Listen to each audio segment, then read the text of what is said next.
বিসমিল্লাহ বলিয়া আমি শুরু করলাম ভাই, হাজার হাজার দরুদ পড়লাম সোনার মদিনায়। সম্মানিত শ্রদ্ধাদেরকে সালাম জানাই দোস্ত হে।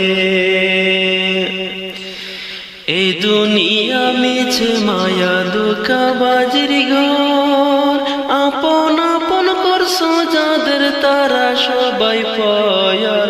সব সারিয়া যাইতে হবে অন্ধকার কবর দোস্ত হে। অনেক কিছু করিয়াছ ভিকির করিয়া, বালাখানি স্ত্রী পুত্র সকলি সারিয়া। সময় হলে পরাণ পাখি যাইবে উড়িয়া দোস্ত হে।